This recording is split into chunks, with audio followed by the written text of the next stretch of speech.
The call came on a Tuesday morning, just after 7. I was out the back, pulling up a few weeds along the fence line, still in my gumboots from the early walk I'd taken down to the reserve. Retired life suits me that way. No alarm, no schedule, just the sound of Tui in the cowhide tree and a cup of tea going cold on the back step. I'd been looking forward to that kind of quiet for years. When my phone buzzed in my shirt pocket, I saw it was my son. I felt a small warmth, the way you do when you still want to believe the best of someone. I pulled off my gardening glove and answered, "Dad." His voice was tight, not the voice of a man ringing to say hello. "Morning, son. Everything all right?" A pause. Then, "Not really. Look, I need to talk to you. Can I come over this week?" "Of course." "What's going on?" I'll explain when I see you." "It's the business. Things have gotten complicated." I told him Friday would be fine. He said Thursday would be better. I said Thursday then. We hung up, and I stood there for a moment with the phone still in my hand, looking out at the hills going gold in the early light. My wife, Helen, had been gone 4 years by then. There are moments when I still reach for her, still want to say, "Did you hear that?" to someone who knew him the way I did, knew the boy before the man, before the business, before everything got so tangled up in money. I went inside and poured my cold tea down the sink and made a fresh pot. My son's name is Hamish. He's 41 now. Dark hair like his mother. That same way of tilting his head when he's thinking something through. He ran a building supplies company down in Christchurch. Started it himself about 12 years ago, which I was proud of, really proud. He'd always had drive, always been sharp with numbers. In the early years, I'd helped him out once or twice, not enormous sums, but enough to matter when a business is finding its feet. I never thought of it as a loan, really. You don't, with your own children. You think of it as planting something. His wife, Donna, I'd never quite warmed to. She was polite enough at Christmas and birthdays, but there was always a screen between us, a kind of glass wall. She called me Gerald from the first day they got together, which I know sounds like nothing, but it always felt deliberate somehow. Like she was reminding us both that I wasn't really part of their world. When they arrived on Thursday, they came together. I'd made a pot of tea and put out a plate of biscuits, the way you do. Hamish hugged me at the door. Donna smiled. They sat at the kitchen table, and Hamish laced his fingers together and stared at them for a long moment before he spoke. The business was in trouble. Significant trouble, he said. Supply costs had blown out. He'd taken on 2 large contracts that hadn't paid, and there was a debt that had grown past what he could manage with the income he had. He said a figure. It was larger than I'd expected. Much larger. "I'm not asking you to cover the whole thing," he said quickly. "I know you can't. What I need, what would save us, is if I could use the house as security on a refinancing loan, just temporarily. While we restructure." By the house, he didn't mean his house. He meant mine. I'd bought my place in Motueka 6 years earlier, after I retired. A solid brick home on a 1/4 acre, nothing flash, but well kept, and in a part of the country I'd always loved. Golden Bay, visible on a clear day. The Moutere Hills out the back. It was the first home I'd ever owned that felt like mine. Completely. Not a family home, not a work in progress, just mine. My retirement, in a sense. The security that would keep me comfortable if anything ever went wrong with my health or my savings. Or the way things sometimes go wrong when you're old, and you can't do much about it. I looked at Hamish across the table. He looked back at me, and I could see something in his face, a kind of held breath, like he'd been rehearsing this conversation for weeks and was now just waiting for the lines he needed. "How long would this be?" I asked. 6 months. Maybe 8. Once we've restructured and the new contracts come through, we refinance back out and you're clear. I nodded slowly. I'll need to think about it, I said. Give me a couple of weeks. Donna's expression shifted. Just slightly. She said very carefully, Of course, take your time. But her eyes went to Hamish, and there was something in that glance that I noted and set aside. I should tell you about the Thursday after that. I don't go into Motueka often for much beyond groceries and the occasional hardware run, but that week I had a appointment with my accountant, Graham, to go over some superannuation paperwork. Graham's office is above the pharmacy on the main street, and when I came back down to the footpath, it was raining in that light, persistent way it does down here in early autumn, and I ducked into the café next door for a flat white and a bit of shelter. The place was half full. I found a small table near the window and settled in with my coffee and the farming section of the paper, which I still read out of habit, even though I haven't farmed since I was 30. They were at a table behind the partition. I couldn't see them, but I could hear them clearly enough once they started talking louder. The voice I recognized first was Donna's. It goes through before the end of the month. We can move straight to the new valuation. A man's voice I didn't know. Low and businesslike. The refinancing broker will need the title, registered in his name, or at minimum co-signed as security. He'll sign, she said. He just needs to feel like he's got time to think. You know how these older men are. They want to feel consulted. You give them a week. They decide they're the hero of the story. A pause. Then, and the timeline after that? 3 months, realistically. Once it's registered as security and the loan goes through, Hamish can redirect the funds to clear the Auckland debt, and we've got the rest to work with. The Motueka property is worth, what did you say? High 6s, low 7s. Good land value in that area right now. Donna again. So we come out clean. He gets paid back eventually, sure. But the important thing is, we're protected. I stared at the farming section without reading a word of it. I don't know how long I sat there. The rain kept coming down on the footpath. My coffee went cold. I'm 67 years old, and I've had a fair number of bad moments in my life. Losing Helen was the worst. Nothing comes close, but that was a different kind of thing. Grief you expect. Eventually. You know somewhere it's coming. This was like a floorboard giving way in a house you'd trusted completely.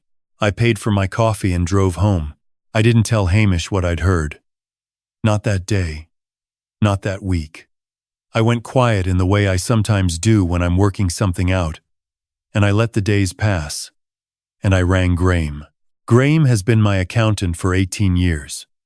He's also, more importantly in that moment, a practical man who doesn't dramatize things, which is exactly what I needed. I sat in his office and told him what I'd heard. I told him about Hamish's proposal. I spread it all out on the table between us, and I said, "What are my options?" Graham listened without interrupting, which is one of the things I appreciate about him. Then he leaned back in his chair and said, "The first option is you do nothing and tell him no, and the business goes under, possibly. Probably if things are as bad as he says. He's my son. He is. Which is why I think you're not going to do nothing." He paused. "The second option is you engage a solicitor and set up a registered security arrangement, a genuine one, not a favor, a formal loan against the property, with a registered mortgage, repayment schedule, and a clause that triggers a mortgagee sale only in the event of a defined default. Everything documented, everything legal. You're protected. And he gets the lifeline he needs. He won't like it. He doesn't have to like it. He's asking you to risk your home. You're entitled to protect yourself." I drove home and thought about it for 4 days. I thought about Hamish at 7 years old, building a go-kart in the garage. I thought about Helen telling me, the year before she died, "Don't let him take advantage of your softness, Gerald. Love him, but don't let him." I thought about Donna's voice. In that cafe, you give them a week. They decide they're the hero of the story, and something in me went very still and very clear. I rang my solicitor, Ian Baxter, on a Monday morning. We spent 2 sessions going over the terms.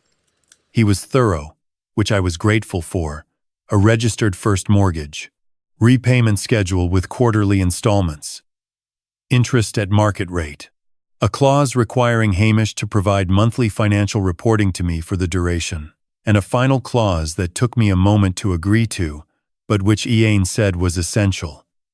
If the business went into receivership or was sold before the debt was cleared, the mortgage on my property would be discharged from the proceeds first. When Ian handed me the documents, he said, "This is exactly what a bank would do. There's no shame in it." I thanked him and drove home and rang Hamish. "I've had a think," I said. "I want to help, but I'd like to do this properly. I've had my solicitor draw something up." A silence. Then, "What kind of something?" "A loan agreement. Properly registered. Gives you what you need, and makes sure we're both protected." Another silence, longer this time. "Dad, I didn't think we needed to go the legal route. It's family." "It is family," I said. "That's exactly why I want it done right."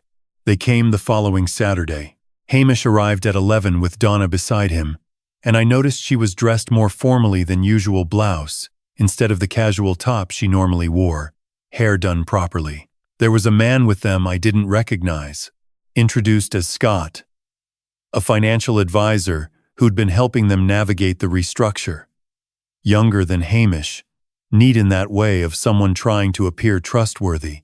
I invited them all in and made tea again, same table, same biscuits, and I watched Scott set his briefcase on the kitchen chair and begin to arrange papers with the confident efficiency of someone who does this regularly. He had the kind of manner that's meant to make you feel like everything's under control, like he's done this 100 times, and it always works out beautifully. "So," Scott said, with a practiced smile, "what we've put together is a fairly clean arrangement. Straightforward property security registration. Standard terms. I've had my own arrangement drawn up," I said. Scott paused, looked at Hamish, looked back at me. "Dad," Hamish said carefully, "Scott knows this process really well. He's been helping us structure this. I'm sure he has." I got up and went to the sideboard and picked up the folder Ian had given me. I placed it on the table and slid it across. "My solicitor prepared this. I'd like you all to have a read." The silence that followed was a particular kind of silence. Scott picked up the folder and opened it, and I watched his face move through several expressions quite quickly.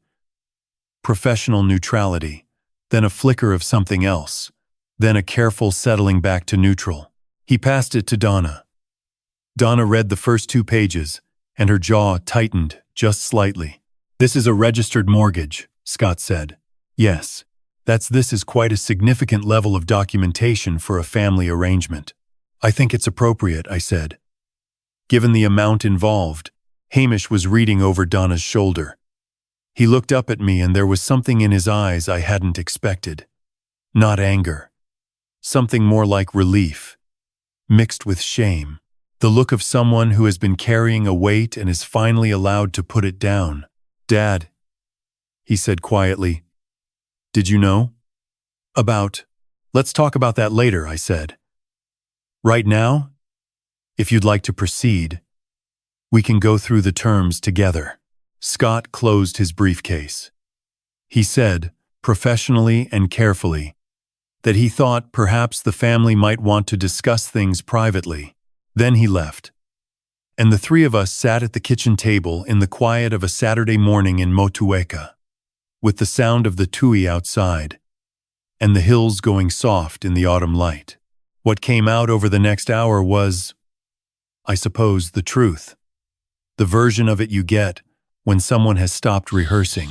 The business was genuinely in trouble, that part was true. Hamish hadn't lied about that. But the plan, as Scott had outlined it to them, had never been a simple refinancing. It was structured so that my property would be used as primary collateral on a loan that would in fact pay off a separate debt. Hamish owed to a private lender in Auckland, a debt that Donna, it emerged, had known about for over a year and had kept from me deliberately. The intention, from Scott's side at least, had been to move quickly, register the security before I had time to ask questions, and then manage the repayment timeline in a way that, in a worst-case scenario, would have left my home as the asset absorbing the loss. Donna didn't deny it when I laid it out. She sat very still and said, "It wasn't meant to hurt you." I looked at her for a moment. What was it meant to do? She didn't answer. Hamish put his face in his hands. When he lifted it, he looked exhausted in the way of someone who has been pretending for a long time. "I told her it wasn't right," he said. "I told Scott I wanted to talk to you properly.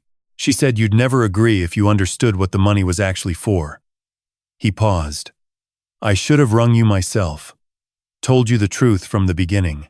"Yes," I said. "You should have." We sat with that for a while. In the end, we worked something out. Not Scott's arrangement. Scott was out of the picture entirely. Hamish and I, with Yane's help, structured a smaller loan than originally proposed, against a portion of my property's equity rather than the full value, with the formal mortgage registered exactly as Yane had drawn up. It would cover the Auckland debt and give Hamish a breathing space of 12 months to stabilize the business. The repayment schedule was realistic quarterly, over 4 years. Not generous, not punishing. Fair. I did not do this because I forgot what I'd heard in the café. I did not do it because Donna apologized, which she did eventually, in a brief and careful way that told me she was sorry about being caught more than anything else. I did it because Hamish was my son, and because there's a difference between protecting yourself and abandoning someone. And I have spent enough years in this life to know where that line is. What I asked for in return was simple. I asked Hamish to sit with me one afternoon a month while the loan was running, not to review figures, though we'd do that too, but just to sit, have a meal, talk the way we used to before the business and the money and the years of careful distance had built up between us. He agreed. He looked, in that moment, like the boy who used to build things in the garage. The first Sunday he came alone. Donna had a prior engagement, he said. We didn't talk about that. We ate lamb chops in Kumara and watched the last of the daylight leave the hills, and somewhere in the middle of all that ordinary nothing, things began very slowly to be less broken than they had been. I want to say something to you, if I may. Not as advice exactly, more as the observation of someone who has sat on both sides of this kind of moment. Getting older doesn't make you immune to being misled. If anything, it makes you more vulnerable, because love for your children is the kind of thing that doesn't shrink with the years. It stays full. And people who know you understand that. And sometimes they rely on it in ways that aren't kind. The thing that protected me wasn't suspicion. I'm not a suspicious man, and I don't want to become one. What protected me was taking the time to think, to ask questions, to bring in people whose job it is to see clearly when emotions make it hard to do so yourself. Graham and Ian didn't tell me what to do. They helped me understand what I was agreeing to. There's an enormous difference. If someone you love is asking you to sign something, or to put up your home, or to move quickly before you've had time to think, slow down. Not because you don't love them, because you do. And because your security matters. And because the truly right arrangement, if it is right, will survive being examined carefully. And if something inside you notices something, a glance exchanged, a voice behind a partition, a sentence that doesn't quite add up, trust that noticing. We learn to dismiss our own instincts when it comes to people we love. But the instinct is usually paying attention to something real. My home is still mine. My son and I are still talking. The tui is still in the cowhide tree on Tuesday mornings. That's not everything. But in my experience, it's quite a lot. I've thought a lot about what would have happened if I hadn't ducked into that cafe on a rainy Thursday in Motueka. If I'd gone straight to my car, driven home, made a sandwich, and waited for Hamish to come back with Scott's papers already prepared. I think about that version of things quite often. Not with fear exactly, more with the quiet recognition that life turns on very small moments, and most of them don't announce themselves. What I know is this: the outcome wasn't luck. It wasn't coincidence that saved me. What saved me was the 4 days I spent thinking after I heard that conversation. The willingness to ring Graham. The willingness to sit with Yane for 2 long sessions and go through terms I didn't fully understand until he explained them twice. The outcome came from a choice to slow down when everything around me, the urgency, the worry about Hamish, the old habit of wanting to believe the best, was pushing me to move fast and sign and trust. That's the thing about wisdom that nobody really tells you when you're young. You think it arrives like a qualification, something you earn once and carry forever. It doesn't work that way. Wisdom is something you have to choose. Repeatedly. In specific moments, when choosing it is genuinely hard. When Hamish sat at my kitchen table and looked at me with those tired eyes, it would have been easier, so much easier, to slide the papers across and say yes. Love makes you want to do that. Love is not the problem. The problem is when love becomes a reason to stop thinking clearly. Hamish wasn't a bad person. I want to say that plainly. He was a man who had got into trouble, been poorly advised, and had let someone else do his thinking for him for long enough that he'd almost stopped recognizing where the line was. Scott's arrangement wasn't designed to help Hamish. It was designed to use Hamish's relationship with me as a financial instrument.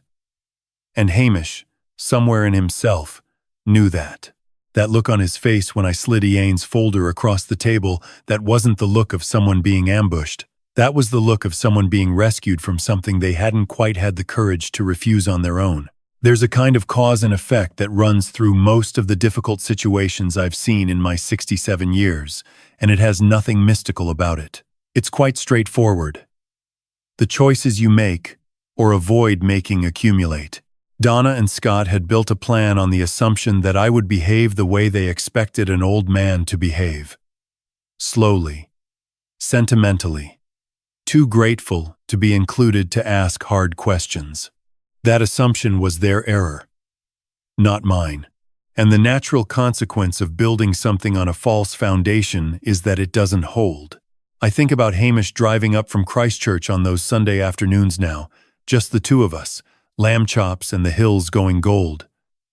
There's nothing dramatic about it. We don't talk about what happened most of the time, but something that had been tightening for years has loosened. And I think that loosening came precisely because I didn't just hand him what he wanted. I made him stand in front of something real. That's not easy to do with someone you love. It might be the hardest form of honesty there is. But I think it's also the most important kind. The kind that says, I believe you're capable of doing this properly, so I'm going to require that you do. The home in Motueka is still mine. The tui is still in the cowhide tree. And my son knows, now, that the love between us is real enough to survive being honest with each other. That's not nothing.